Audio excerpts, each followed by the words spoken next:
Pero existe una situación que todos vemos de forma muy común, como lo es el embarazo. Una célula completa se introduce a otra que cambian información genética y formarán a un nuevo ser. Este intercambio de información genética debería ser detectado inmediatamente por el sistema inmune, pero no solamente es detectado, sino que es tolerado. Pues muchos de estos mecanismos de tolerancia inmunológica tienen que ver, por ejemplo, con la placenta, uno de los órganos más complicados de estudiar, capaz de hacer las funciones del sistema digestivo, respiratorio, hacer la función del riñón, llevar oxígeno, hacer transporte de nutrientes. Este tejido va a invadir el útero.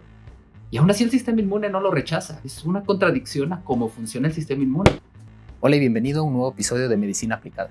El día de hoy hablaremos de los privilegios inmunológicos del embarazo. Nuestro sistema inmunitario ha evolucionado junto con nosotros. Y es que pongámonos en contexto. El sistema inmune es capaz de detectar incluso diferencias de un solo aminoácido para determinar que una sustancia no pertenece a nuestro cuerpo o a nuestras células, presentarlos al sistema inmune y eliminarlos. Es capaz de que si nosotros pasamos una sola célula extraña al cuerpo de alguien más, por ejemplo, un A positivo le pasa sangre B positivo, y es muy probable que la paciente vaya a generar una reacción severa alérgica, pero existe una situación que todos vemos de forma muy común, como lo es el embarazo, en donde prácticamente la mitad de la información genética de otro ser llega a tu cuerpo y no es destruida. ¿Por qué sucede esto? Una célula completa que llega, se introduce a otra, hablando de espermatozoide y óvulo, que cambian información genética y formarán a un nuevo ser. Este intercambio de información genética debería ser detectado inmediatamente por el sistema inmune, pero no solamente es detectado, sino que es tolerado. Permite la implantación dentro del útero de la madre y esta implantación irá generando una proliferación muy rápida de células. Esta diferenciación celular tendrá diferentes nombres durante la transformación de este nuevo ser y esa información genética se transformará en células madre, darán origen a todas las células que conocemos de nuestro cuerpo, porque entonces no es eliminada por nuestro sistema inmune, si no es un ser como nosotros, si no es tu misma información genética. Pues muchos de estos mecanismos de tolerancia inmunológica tienen que ver, por ejemplo, con la placenta, con esa tolerancia de la mitad de la información que posee el cuerpo y que existirán varios complejos como el complejo mayor de histocompatibilidad, alguna tolerancia de que no pasan las inmunoglobulinas G, que son los anticuerpos que generamos después de algún tiempo y que son de memoria. Entremos en detalle con la placenta. La placenta es un órgano de transición. Es capaz de hacer las funciones del sistema digestivo, respiratorio, hacer la función del riñón, llevar oxígeno, hacer transporte de nutrientes, llevar muchas sustancias que van a permitir que el bebé pueda vivir. Pero tiene un comportamiento bastante extraño, es un órgano transitorio que pareciera que tiene una vida programada al igual que otro tipo de células. Una parte se transformará en la placenta, en el saco que contendrá al líquido amniótico, pero la placenta tiene un comportamiento distinto. Esas células coriales se van a unir a una parte pequeña dentro del útero de la madre que se llama decidua. La decidua es una capa que va a proveer de nutrientes durante las primeras semanas, porque existe algo enigmático. Este tejido va a invadir las células de la madre, va a invadir el útero, y aún así el sistema inmune no lo rechaza. Y este tipo de adaptación es una contradicción a cómo funciona el sistema inmune. A resumidas cuentas, la placenta formará las siguientes situaciones: un órgano de transición que invade el tejido materno, que se aprovecha de los nutrientes y de la circulación, que generará arterias que penetrarán al tejido de la madre, pero que formará una barrera que solamente permitirá lo que ella decida que pase, y forma una de las barreras más importantes para evitar que el producto, en este caso el bebé, sea rechazado por el sistema inmune de la madre.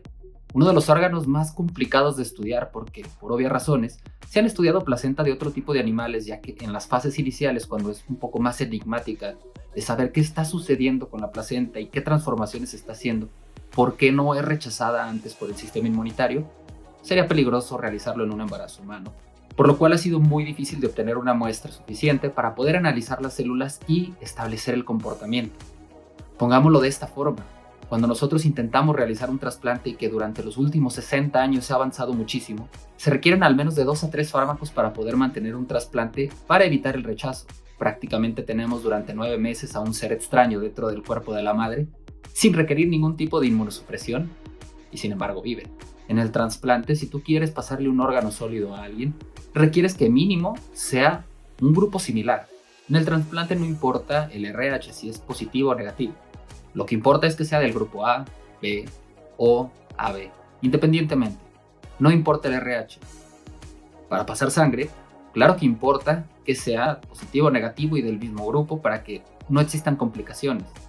Pero para decidir tener un embarazo, es más, tú ni siquiera le preguntas al padre o a la madre si es A, B, positivo, negativo o, y aún así hay una tolerancia inmunológica a pesar de la diferencia de antígenos.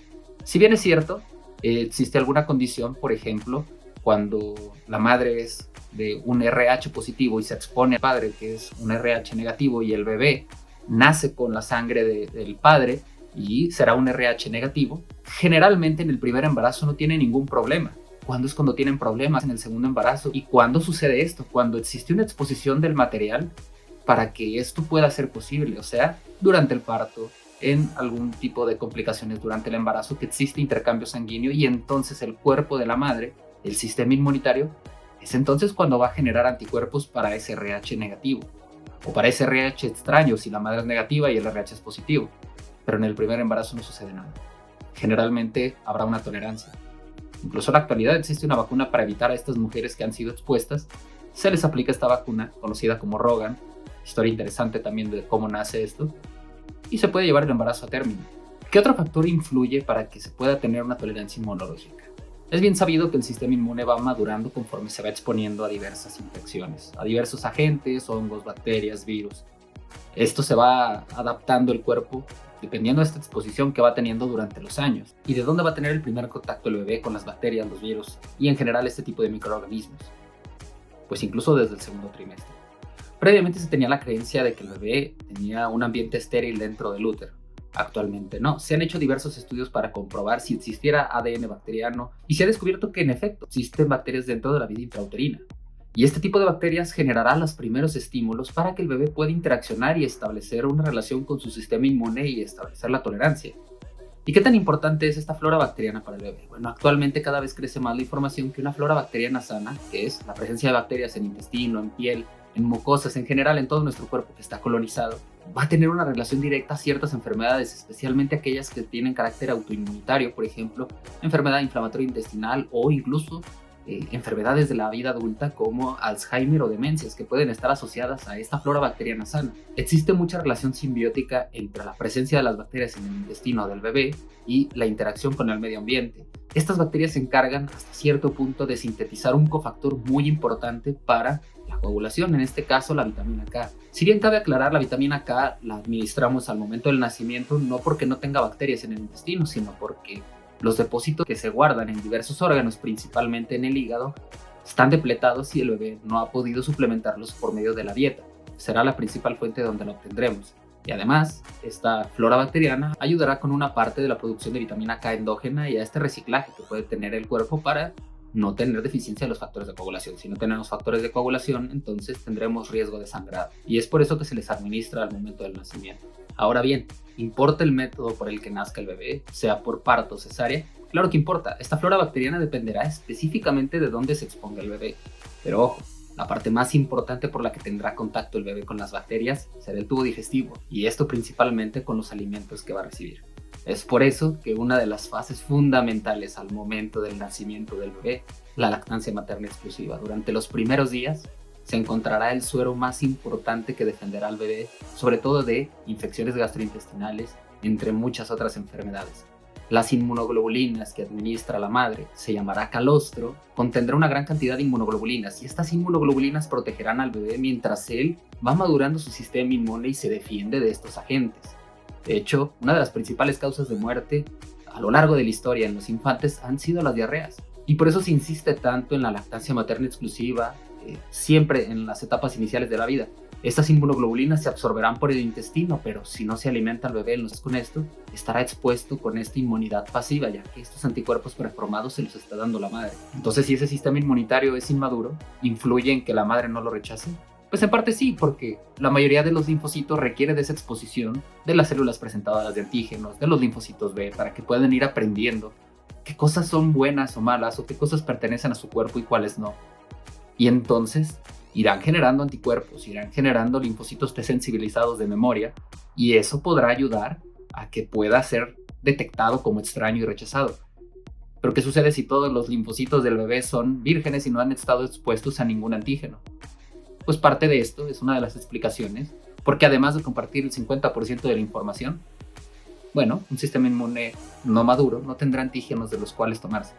Pues sin embargo existen antígenos de la piel, del hígado, del corazón, de los ojos, de todos lados pueden tomar antígenos. Entender por qué el embarazo puede llegar a fin. Y obviamente la naturaleza ha propiciado estas condiciones. Así de enigmático puede resultar el embarazo y que en muchas ocasiones lo vemos como un proceso común y corriente. Pero no es así, es algo muy complejo que nuestro sistema inmune ha ido tolerando con el pasar de los años, que pues básicamente es uno de los mecanismos para preservar la vida.